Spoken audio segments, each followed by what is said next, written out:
Entre todas las noticias relacionadas con extraterrestres que asombran a nuestro planeta, los informes sobre OAP, objetos acuáticos no identificados, son los más enigmáticos para los especialistas. Los OAP han sido avistados en diversos rincones del mundo y continúan emergiendo del agua, encontrándose con testigos de todo el mundo. Desde la publicación de nuestro último relato sobre la aparición de OAP, han surgido nuevos y sorprendentes hechos, historias y detalles sobre el grupo más esquivo de ovnis. Esto ocurrió en el verano del año 2000. Mi barco llegó a la bahía de Guantánamo, Cuba, cuando de repente noté en el agua 3 grandes luces blancas extrañas.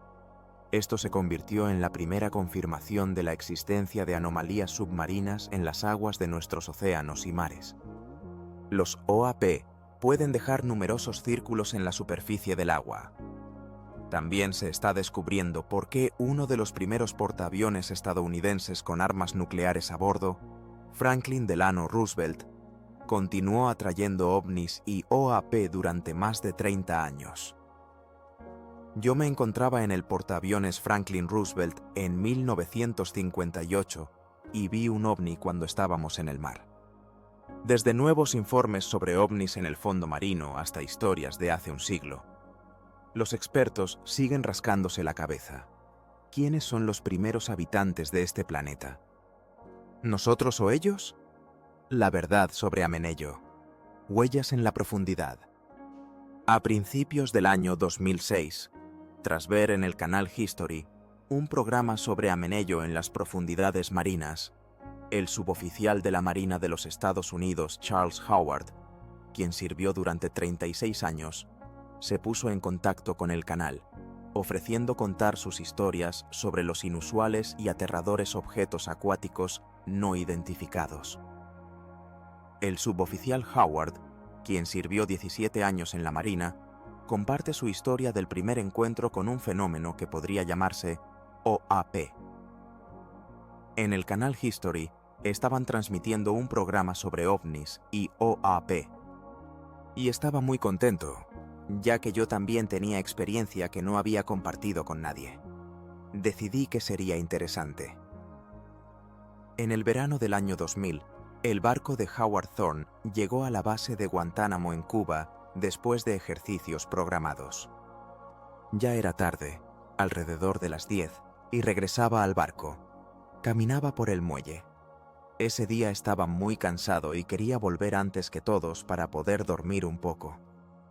El camino era largo, y me encontré 30 pasos por delante de todos, cuando con la visión periférica noté una brillante luz blanca. Caminaba, miraba hacia un lado, y brillaba bajo el agua. Un OAP luminoso generalmente aparece a 30 metros de la costa. Howard supuso que el objeto estaba a solo 3 metros de él. A medida que se acercaba, Howard no pudo determinar si había sido creado por el hombre. Primero, él surgió de la nada, como un suave resplandor blanco. A medida que lo observaba, el resplandor se volvía cada vez más brillante. Y de repente, detrás de él, estallaron otros 2 fuegos, casi en forma de triángulo. Un fuego aquí, otro allí. Al principio no tenía miedo, porque solo veía una pequeña luz brillante. Simplemente me maravillaba. Pero luego, cuando aparecieron otros 2 fuegos detrás, comenzaron a moverse. Fue entonces cuando me asusté y grité: chicos! ¡Ven aquí! ¡Miren esto! Otros marineros respondieron a los llamados de Howard, pero llegaron tarde. El objeto volador no identificado desapareció bajo el agua. Anteriormente, Charles nunca había visto nada parecido y espera no volver a verlo. He estado en el mar casi 17 años y nunca he encontrado nada similar. Fue muy extraño. Fenómenos similares en el mar se observan con frecuencia en las áreas adyacentes a la fosa de Santa Catalina, cerca de Los Ángeles. Mañana, nosotros, los buzos, saldremos al mar para encontrar evidencia de la aparición aquí de un objeto volador no identificado en 1992 en la zona de la bahía de Santa Mónica. el 14 de junio de 1992 a las 10:24 de la noche. Muchos testigos informaron que vieron más de 200 objetos brillantes en forma de discos, levantando olas en silencio y suspendiéndose sobre el agua, antes de elevarse al cielo. Este caso fue reportado por teléfono a la policía local en el área de Malibú. La comisaría de Lost Hills. ¿Hoy nadie ha informado sobre incidentes inusuales? ¿Podrían aclarar a qué incidentes inusuales se refieren? Luces. Luces. Sí. ¿Qué les pasó en el camino a casa? Me siento incómodo al contar porque pensarán que estoy loco. En marzo de 2006, Patrick Askert, Kevin Brun y Julius Willis invitaron a un periodista a una expedición de investigación para detectar objetos voladores no identificados en la fosa de Santa Catalina. La noche anterior, a las 9:37 de la noche, se habían observado varios objetos plateados en forma de disco, sumergiéndose en las aguas del canal y volviendo a emerger a la superficie. Junto a ellos, en esta expedición, estaban el ufólogo y experimentado capitán de mar William Burns, así como el investigador Preston Dennett, quien anteriormente había compartido sus observaciones sobre objetos voladores no identificados en las aguas de Los Ángeles en 1992. El equipo estaba listo para la inmersión. Askert revisaba el equipo. ¿Tienes un contador Geiger?, preguntó. «Tengo el equipo listo, podemos irnos», respondió Brun. Se aseguraron de que tuvieran máscaras, tanques y una cámara submarina antes de partir. Los investigadores planeaban estudiar 2 zonas del canal. Askert y Brun estaban recolectando muestras, y Brun, como científico investigador, debía realizar investigaciones preliminares a bordo y luego completarlas en el laboratorio. Debemos sumergirnos, recolectar muestras y encontrar alguna evidencia de la existencia de ovnis submarinos, observó Askert. En esta vasta y no explorada zona, conocida como la Fosa Redonda, el seguimiento de los ovnis es complicado debido a la considerable profundidad, que alcanza hasta 1500 metros. Los hidrófonos de la mayoría de los barcos no son capaces de detectar objetos a tal profundidad.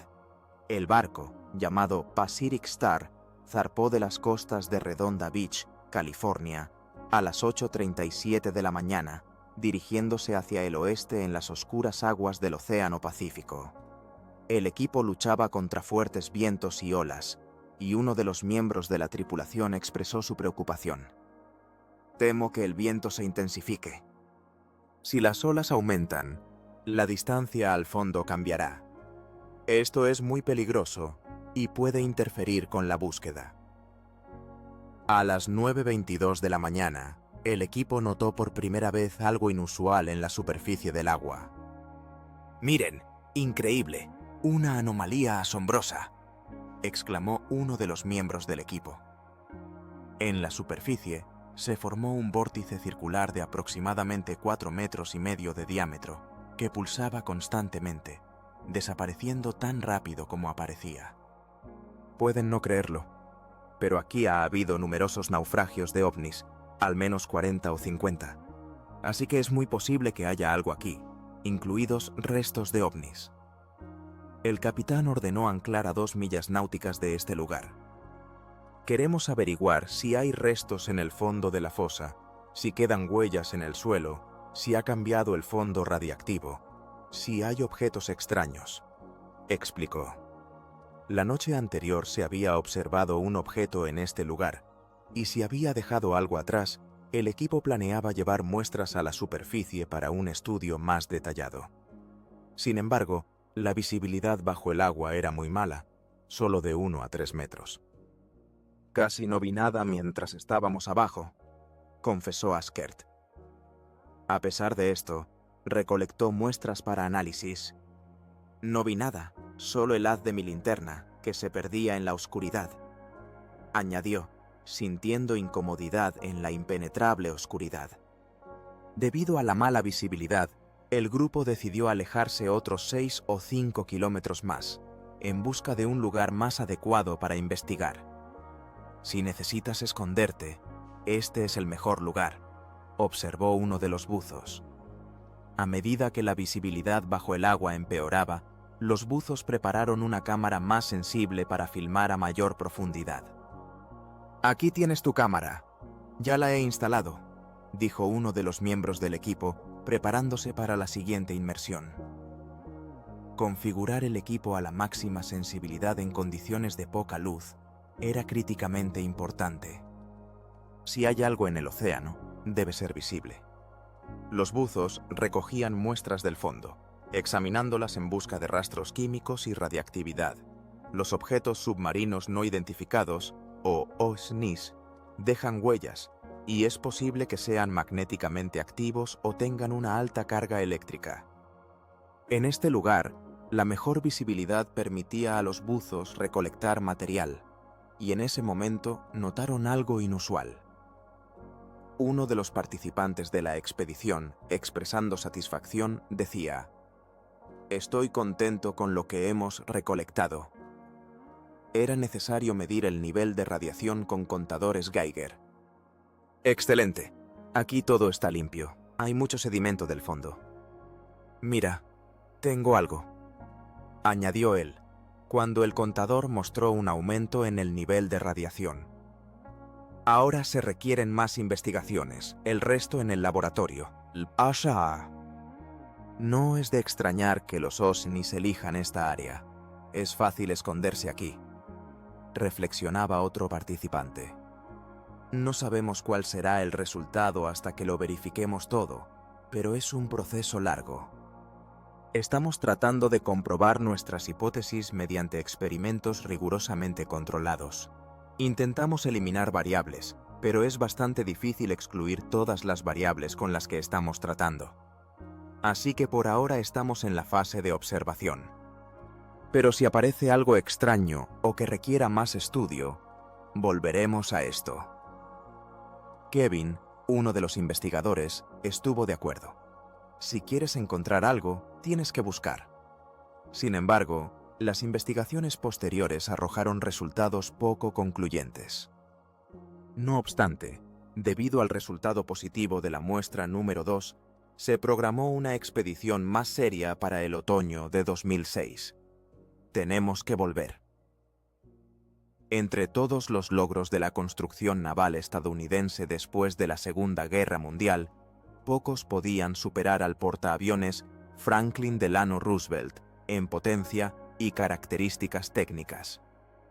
Comisionado el 27 de octubre de 1945 en Nueva York, este barco, con un desplazamiento de 64.000 toneladas y una longitud de 304 metros, se convirtió en el primero en la historia de la flota en ser portador de armas nucleares. El Franklin Delano Roosevelt era un barco muy poderoso en todos los sentidos y se convirtió en un laboratorio flotante para toda la Marina. Según muchos marineros que sirvieron en este barco, gracias a sus características únicas, se encontró en el centro de uno de los mayores misterios del siglo XX. Uno de los exmarineros, Rusinski, no dudaba de la existencia de ovnis y de sus intentos de establecer contacto con el barco. Muchos marineros en el barco se encontraban en las mismas situaciones en las que yo estuve. Hay una conexión clara entre el portaaviones, las armas nucleares y las apariciones de ovnis. Las armas nucleares parecían atraer a los ovnis. Rusinski sirvió en el portaaviones desde julio de 1958 hasta diciembre de 1960 como bombero y técnico. Recuerda su primer contacto con un gran objeto, parecido a un ovni, en septiembre de 1958 en la bahía de Guantánamo, Cuba. Estábamos en la cubierta inferior. Eran alrededor de las 8 o 9 de la noche. Se había oscurecido. Varios chicos vinieron corriendo desde la sala de máquinas, y mi amigo Vince dijo: «Hey, sube, mira lo que está pasando». Fui tras ellos hacia arriba, a la cubierta del hangar, y luego a la cubierta de vuelo. Rusinski vio un ovni en forma de cigarro. moviéndose a una velocidad increíble hacia el barco. El objeto se movía sin hacer ruido y maniobraba de una manera que no era típica de una aeronave convencional. No estábamos realizando ninguna operación de vuelo. En la cubierta de despegue había silencio, y esa cosa volaba directamente hacia nosotros, y vi una luz cuando se acercó a nuestro barco. Había una fila de ventanas con figuras dentro. Se acercaron tanto que sentí calor, y noté que las criaturas que nos miraban eran no humanos. Luego el objeto cambió de color a un brillante rojo naranja, y Rusinski notó su forma. Era la forma de un cigarro, cambiaba de color. Contó que este objeto brillante, parecido a un ovni, emergió del agua y se movió en silencio durante 45 segundos antes de desaparecer. Alrededor de 25 compañeros de Rusinski fueron testigos de este fenómeno, y la mayoría de ellos fueron trasladados del barco poco después. 4 afirma que en cuestión de horas después del incidente se reescribió el diario de a bordo. Recuerda que, cuando tomó el diario, ya se había borrado mucho. No había nada, dice, añadiendo que los testigos que fueron trasladados del barco firmaron algunos documentos de confidencialidad, aunque a él no se le pidió hacerlo. Probablemente porque yo no hablé, señala, subrayando su cautela. 50 años después, su búsqueda de respuestas a la pregunta ¿qué sucedió esa noche? Continúa. Sigo tratando de encontrar a esos chicos de la cubierta de vuelo. Comparte, señalando que no firmó ningún documento y no fue trasladado del barco. Tengo tantas preguntas. ¿Qué fue eso? ¿Por qué? Su voz está llena de determinación y explica por qué ha pasado tanto tiempo buscando. Rusinski no está solo en su convicción de que durante su servicio en el barco vio un ovni. Otro veterano, Harry Jordan, sirvió en el barco desde 1962 hasta 1965 como marinero de primera clase. Como radiometrista, se le confió el trabajo con el sistema de radar más poderoso del mundo, capaz de interferir en misiles antibuque y suprimir potentes radares. Jordan relata que en 1963 fue testigo de otro incidente con un ovni, que aún permanece en secreto. Una cosa es cierta, Roosevelt atraía ovnis debido a su equipamiento técnico y armamento a bordo, incluido el nuclear, afirma, preparándose para compartir su misteriosa y emocionante historia. Recuerdo este caso y todos los detalles, porque algo así no se olvida, dice Jordan, recordando los eventos del 2 de octubre de 1963 frente a las costas de Cerdeña.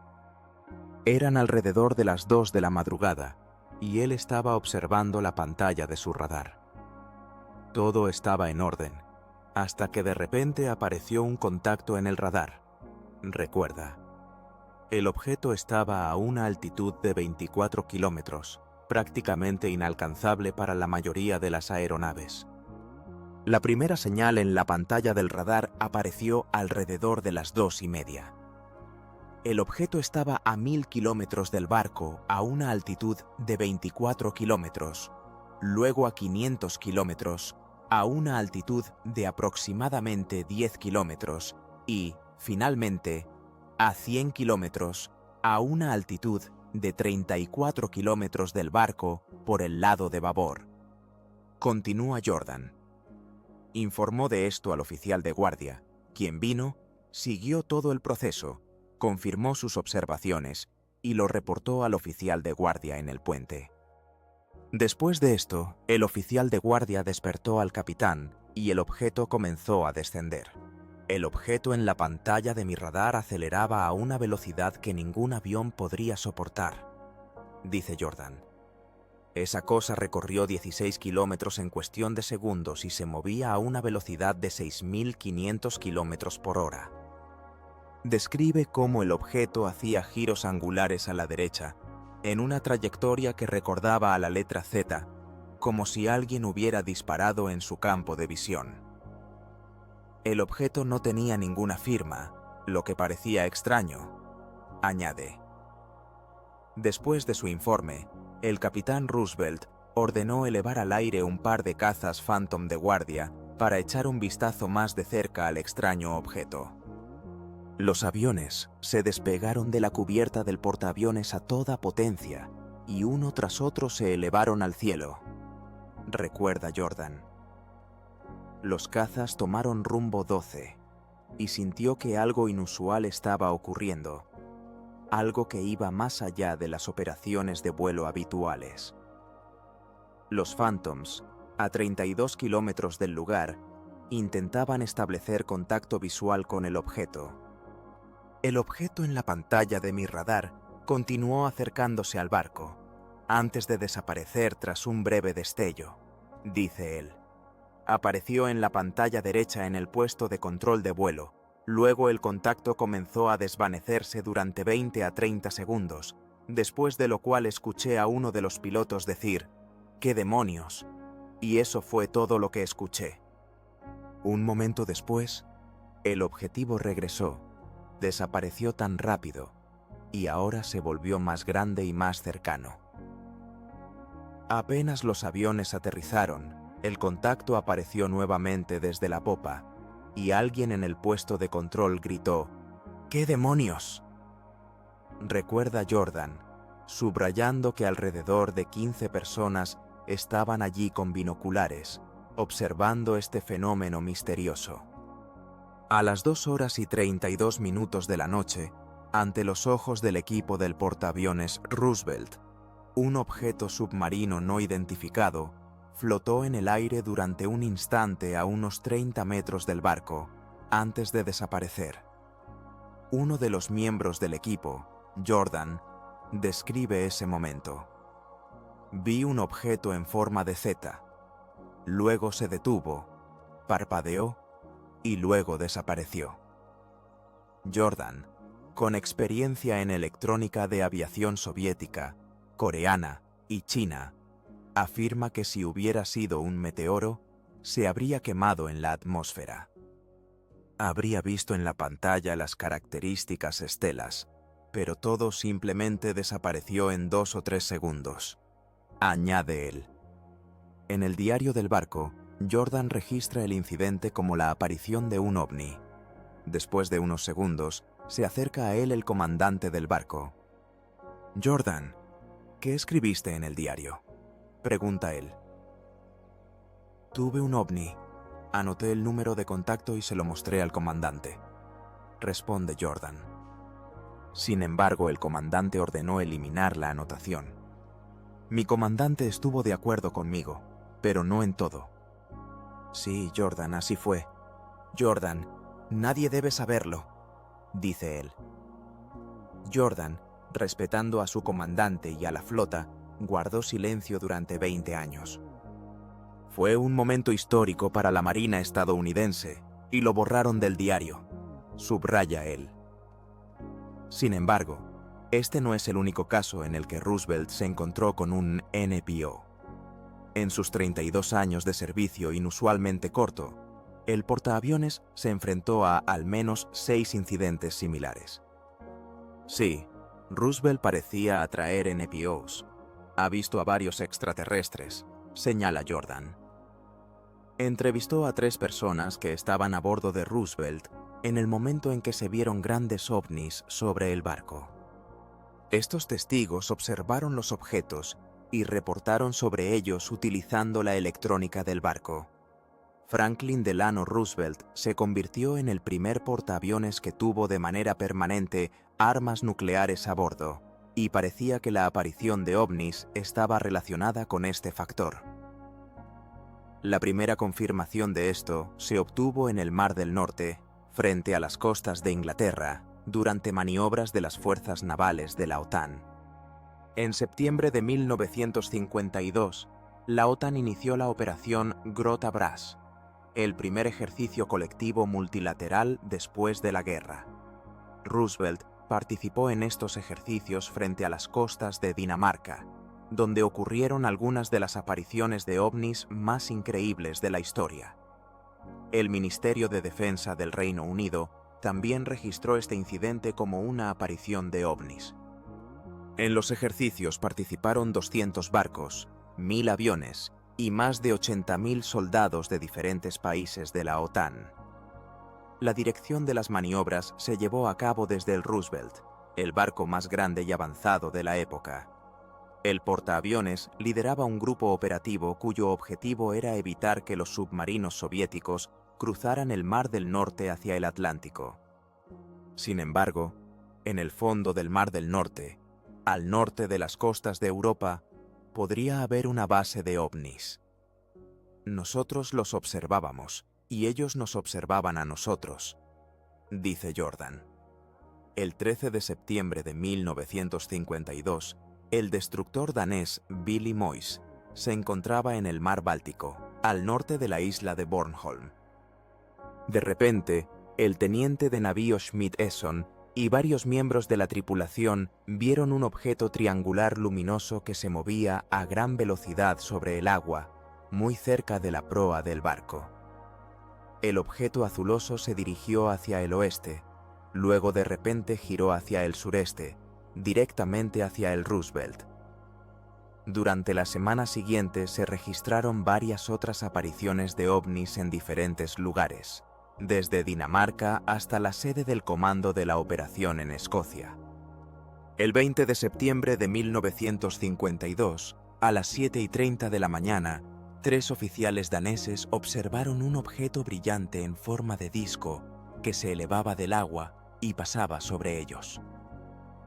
Este objeto también se dirigía hacia la flota de la OTAN, específicamente hacia el Roosevelt.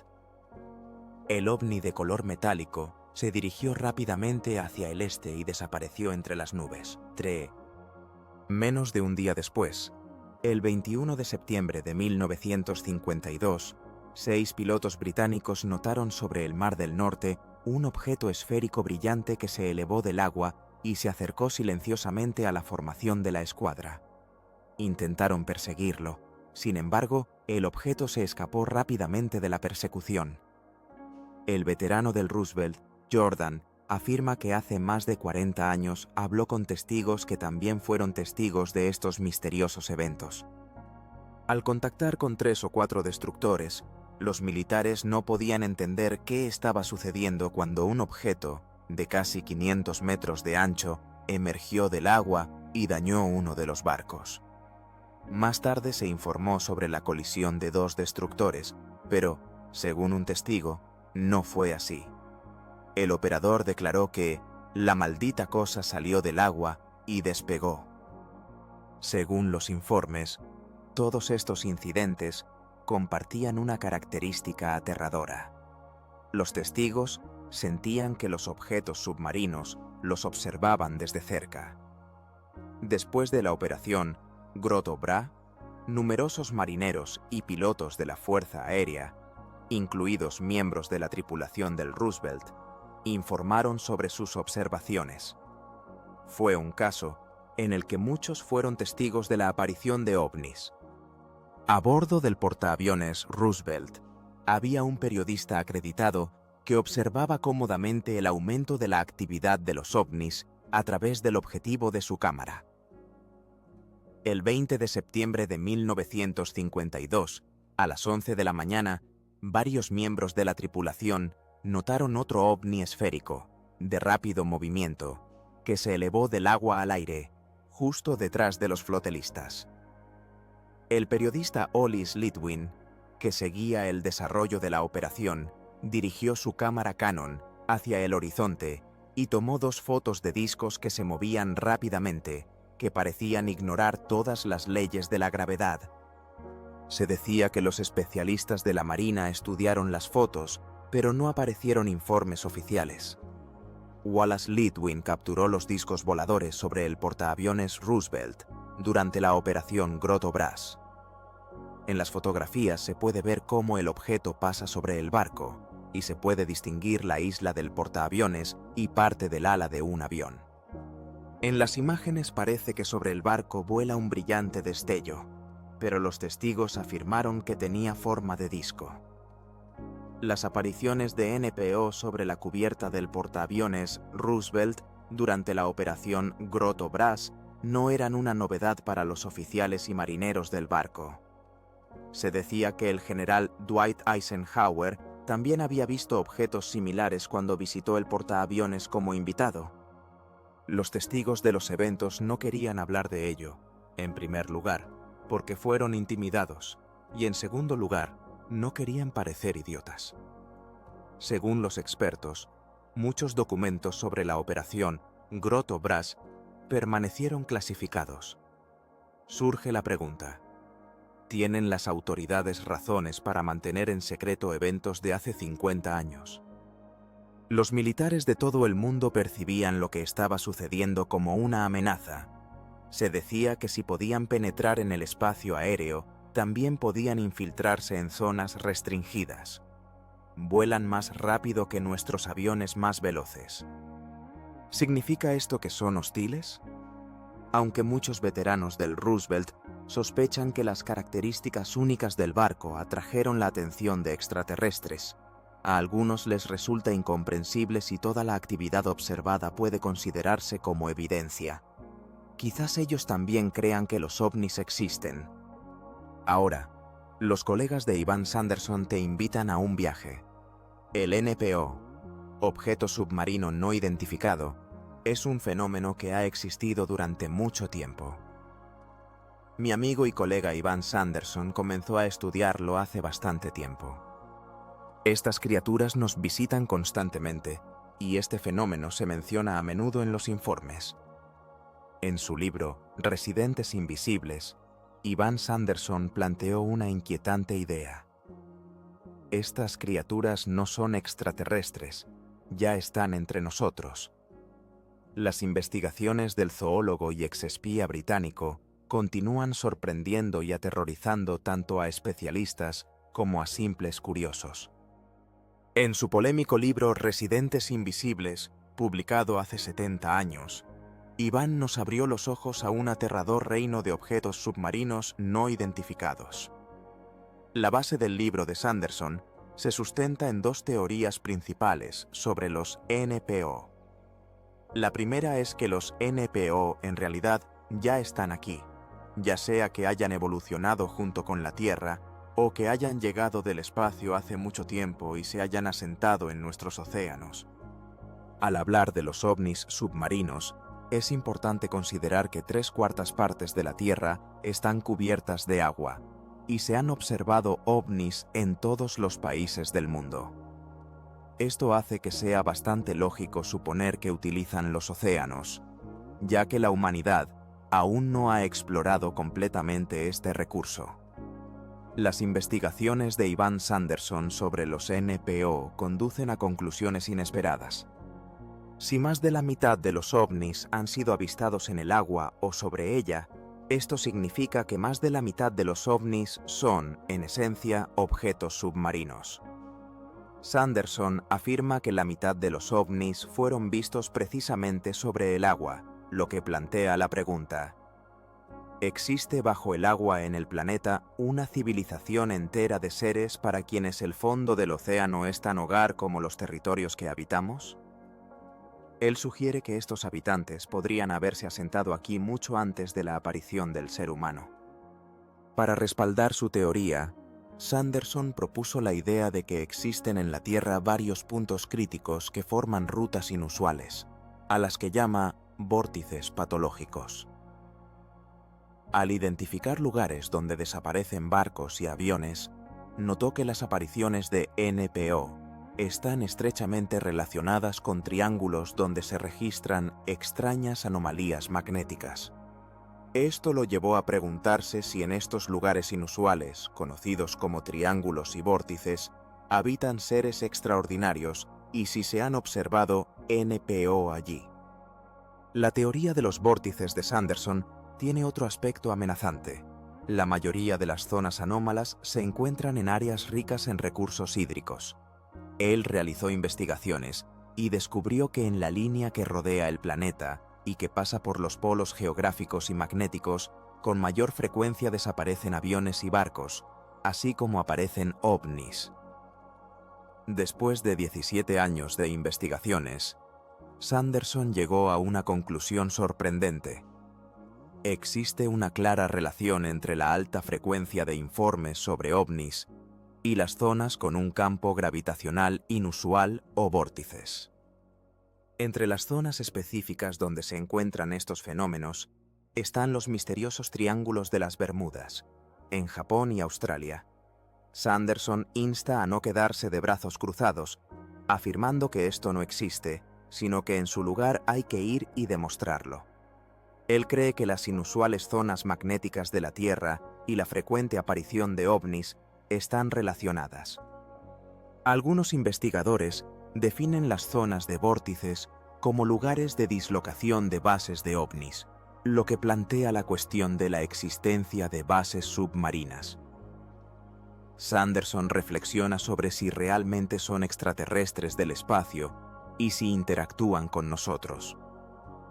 Él considera que en diferentes épocas aquí podrían haber existido zonas con equipos de autoplanetarios, basados profundamente bajo el agua, permitiendo a los extraterrestres observarnos sin ser detectados.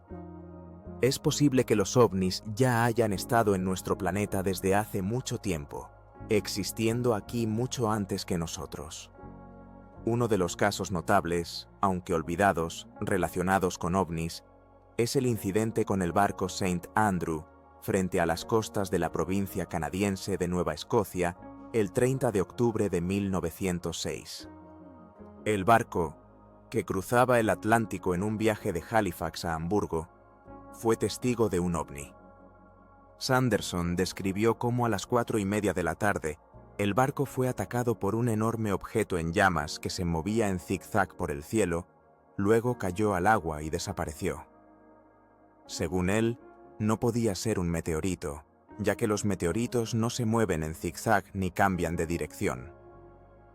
Sobre este caso escribieron en el New York Times. El asistente del capitán, Via Spencer, señaló: «He visto meteoritos por todo el mundo, pero nunca he encontrado uno tan grande como este». A lo largo de toda su carrera, Sanderson estuvo rodeado de un aura de misterio. Sirvió en la inteligencia británica, y muchos de sus amigos pertenecían a la Oficina de Servicios Estratégicos, que más tarde se convirtió en la CIA. Como se puede ver en sus libros, Sanderson tenía conexiones en la inteligencia y recibía información de ellos. Hasta su muerte en 1973, continuó viajando por el mundo en busca de objetos submarinos no identificados. Algunos ufólogos creen que fuentes gubernamentales de alto nivel proporcionaron información para las investigaciones de Ivan Sanderson. Muchos todavía se preguntan si él permaneció en la inteligencia, si continuó participando en expediciones y si utilizó sus conexiones para obtener nueva información para su libro. Al final de su vida, agotado por el cáncer, Sanderson se convirtió en víctima tanto de amigos como de enemigos, quienes se apropiaron de su legado. Muchos venían a su casa, conversaban y pedían leer documentos, pero luego no los devolvían. Las disputas al respecto no cesan. Existe verdad en que agentes gubernamentales secretos se llevaron los documentos de Sanderson para destruir una de las mejores colecciones de pruebas sobre la existencia de ovnis submarinos. Inicialmente, Sanderson percibía a los ovnis como seres que habitaban en el aire, pero al final de su carrera comenzó a pensar en ellos como seres altamente desarrollados e inteligentes del espacio. Según los expertos, una de las características más impresionantes de los ovnis es su capacidad para alterar y mover la superficie del agua, de manera similar a cómo los ovnis dejan círculos característicos en los campos. Un aspecto interesante es cómo los ovnis dejan huellas en el agua. Estos objetos dejan marcas tanto en el agua como en el hielo, lo que crea una verdadera similitud entre las huellas en las plataformas de aterrizaje de los ovnis y los ovnis en nuestro planeta. Esto se puede comparar con cómo un vaso, al ser sumergido en agua, deja una hendidura. Los investigadores de ovnis consideran más notable la huella en el agua conocida como el nido acuático de Thule, que fue observado en el norte de Australia en enero de 1966. La historia del nido de Thule se convirtió en una de las más publicitadas en Australia. obteniendo una respuesta comparable a la historia de Roswell en los Estados Unidos, donde participaron muchas personas, el ejército, la prensa, y esto atrajo a turistas. La gente viajaba al nido de Thule para ver el lugar donde los ovnis aparecían directamente desde debajo de la Tierra. En los últimos 10 años, el investigador australiano Bill Chalker ha llevado a cabo un exhaustivo estudio del fenómeno Thule. A las 9 de la mañana, el 19 de enero de 1966, un joven agricultor llamado George Pedley conducía un tractor por un terreno en un área conocida como Laguna Herradura, en el norte de Queensland. De repente, George tuvo problemas con el tractor, que parecía patinar y estaba a punto de detenerse. En ese momento, escuchó un sonido agudo y silbante y miró en esa dirección. A una distancia de 6 a 9 metros de él, un objeto metálico en forma de disco se elevaba desde la laguna. Él alcanzó una altura de 9-12 metros. Luego se lanzó en un picado suave y se elevó rápidamente. Jorge describía el objeto como 2 gigantescas platos voladores, uno sobre otro, con un ancho de 9 y una altura de 12 metros. Durante varias semanas, este evento permaneció como una sensación para la prensa, y los periodistas escribían reportajes desde el lugar de los hechos, cubriendo el caso incluso en la prensa extranjera. Los periódicos llamaban a la zona «nido de platos voladores». En el nido se encontraron pruebas del aterrizaje de un ovni, una clara huella en la superficie de la laguna. El efecto de remolino en el agua se mantuvo durante varios días y fue investigado por marineros y científicos. Se llevaron a cabo numerosos estudios y se propusieron todo tipo de teorías, pero nadie pudo explicar la presencia de huellas en el agua. En numerosas entrevistas e investigaciones, Chalker describía a Jorge Pedley como un testigo confiable de la aparición de un ovni único. Lo describía como un típico residente del norte de Queensland, de carácter agrícola, de quien no se esperarían bromas. Durante las siguientes semanas, en el transcurso de diversas investigaciones públicas y privadas en la zona de Thule, se descubrieron al menos media docena de otros nidos acuáticos. Muestras de agua fueron enviadas al laboratorio de la Facultad de Física de la Universidad de Brisbane para medir el fondo radiactivo, pero unos días después, las muestras desaparecieron misteriosamente. La investigación de los casos en Thule continúa hasta el día de hoy.